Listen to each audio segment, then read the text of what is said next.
আজ উচ্চ প্রাথমিকের শিক্ষক নিয়োগ মামলার শুনানি। কোর্টের দিকে তাকিয়ে হবু শিক্ষকেরা।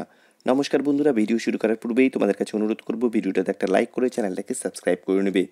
আর এই ভিডিওটাকে তোমরা ফেসবুক হোয়াটসঅ্যাপে শেয়ার করতে পারো। তো চলো বন্ধুরা, দেরি না করে এই ভিডিওটা শুরু করে দিই। দীর্ঘদিন ধরে আটকে রয়েছে স্কুলের উচ্চ প্রাথমিক স্তরে শিক্ষক শিক্ষিকা নিয়োগ প্রক্রিয়া। বেশ কিছু অনিয়মের অভিযোগে বেশ কিছু চাকরিপ্রার্থী আদালতের মামলা দায়ের করেন। তার পরিপ্রেক্ষিতে উচ্চ প্রাথমিকের নিয়োগ প্রক্রিয়ায় স্থগিতাদেশ জারি করে কলকাতা হাইকোর্ট। ফলে আটকে রয়েছে শিক্ষক নিয়োগ প্রক্রিয়া।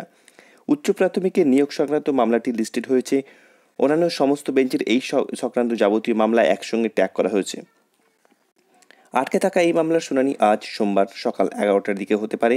উচ্চ প্রাথমিকের মামলাটি W9597 বিচারপতি মৌসুমী ভট্টাচার্যের এজলাসে 3 নম্বর কোর্টের 1 নম্বর সিরিয়ালে আছে। ফলে শুনানির যথেষ্ট সম্ভাবনা আছে। আজ স্কুল সার্ভিস কমিশনের পক্ষে অ্যাডভোকেট জেনারেল কিশোর কুমার দত্তের শেষ বলা হবে জানা গেছে। তারপরে সম্ভবত রায়। এই রায় আপার প্রাইমারি সংক্রান্ত সমস্ত কেসের উপর বর্তাবে বলে জানা গেছে। তো বন্ধুরা, পরবর্তী আপডেট পাওয়ার জন্য অবশ্যই চ্যানেলটার সঙ্গে সাবস্ক্রাইব করে রাখো। আর এই ভিডিওটাকে একটা লাইক করে দেবে। ভিডিওটা তোমাদের যদি মনে হয় তাহলে ফেসবুক হোয়াটসঅ্যাপে শেয়ার করতে পারো। এই ভিডিওটা দেখার জন্য তোমাদের অসংখ্য ধন্যবাদ।